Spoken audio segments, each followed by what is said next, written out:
আসসালামু আলাইকুম। আমরা এখন আছি কোড়াইতলা, চৌগাছা কোড়াইতলা। এটা চলে গেল রোস্তনপুর রাস্তা। এই রোস্তনপুর রাস্তার এইখানে আমরা এখন দাঁড়িয়ে আছি।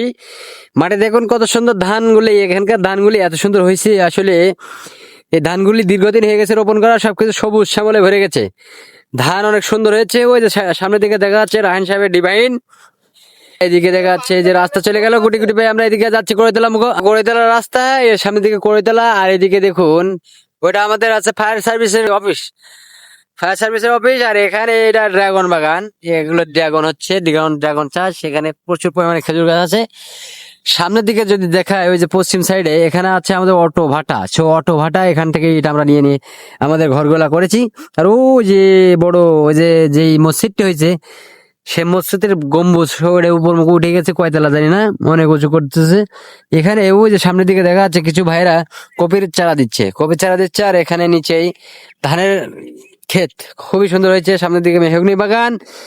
আর কি দেখাবো, সামনের দিকে দেখা যাচ্ছে ওই যে একটা বাড়ি হচ্ছে, অনেক নিচু, রাস্তা থেকে অনেক নিচু, প্রায় 5 থেকে 7 ফুট নিচু। তারপরেও কোন মহৎ ব্যক্তি, ওখানে প্রচুর টাকা আছে তার, সে টাকাগুলো ওখানে পড়তেছে। তার আর কোনো কাজ কাম নাই, খেয়ে দিয়ে কাজ নাই, ওখানে বাড়ি করছে। ওখানে কোন মহৎ ব্যক্তি, কোটি কোটি টাকা, অনেক পুঁজিওয়ালা ব্যক্তি, ওখানে টাকা পোতবে, তার কাজ আছে ওখানে টাকা পোতা, কাউকে দেবে না। এসব এসব মানুষগুলি আসলে সমাজে না থাকা উচিত।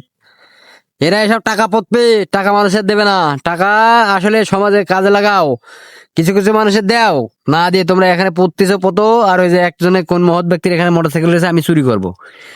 কিছুক্ষণ পরে এই মোটরসাইকেলটি চুরি হয়ে যাবে, এখানে থাকবে না। এখানে কিছুক্ষণ পরে এই মোটরসাইকেলটি হাওয়া হয়ে যাবে, এখানে থাকবে না, কেউ না কেউ নিয়ে চলে যাবে। ওই যে সামনের দিকে বাড়ি জায়গা আছে, সামনের দিকে এটা রস্তনপুর বাজার, রস্তনপুর বাজারের রাস্তা এটা। সামনে রস্তনপুর বাজার আছে, তার আগে একটু রস্তনপুর গ্রাম আছে, এটাই আর কি স্বাভাবিক।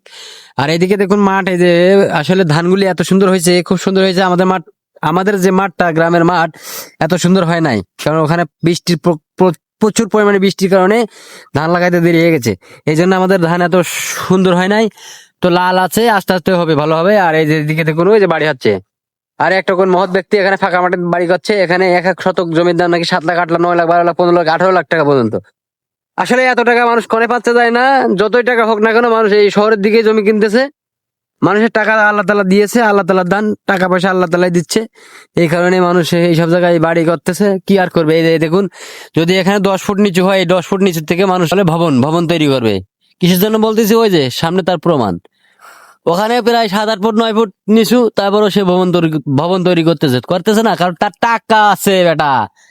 টাকার জোর দেখাচ্ছে। দুনিয়ায় টাকা পয়সা এখন মানুষের কাছে কিছু না, যার কাছে আছে তার কাছে আছে, যার কাছে নাই সে নিঃস্ব। যার কাছে আছে আল্লাহ তাআলা চাচ্ছে তাকে দিতে, আর সে ব্যক্তি চাচ্ছে যে আরো আরো। এটাই বাস্তব। যে কোনোদিন থেমে থাকবে না, কারোর কারোর চাহিদা কোনোদিন শেষ নেই, চাহিদার কোনো শেষ নেই।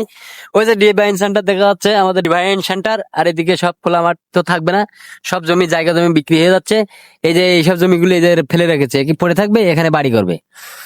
ওই যে সামনের দিকে ধান, একটা ধান, পরেরটা আবার ধান, তারপরে সব খালি, ওগুলো সব বাড়ি করবে। কোন কোন ব্যক্তি সবগুলো কিনে নিয়েছে, এগুলো তো পড়ে নাই, কোনো জায়গা পড়ে নাই, বাংলাদেশে কোনো জায়গা পড়ে থাকবে না। সবুজ সাহেব তিনি বলতেছে আমি জমি কিনবো, এখানে এখানে জমি দেখে বলছে আমি জমি কিনবো। তার আছে, সে কিনবে, সমস্যা কি? আমার নেই, আমি কিনতে পারবো না। এই যে তার চিন্তা ভাবনা শুধু এখানে এসে পরে জমি কিনবো, বাড়ি করবো, জমি কিনবো, বাড়ি করবো। করতে কিনবে, টিয়া পয়সা থাকা লাগে না, জমি কিনবা, বেচা ধন, জমি কিনলেই হবে।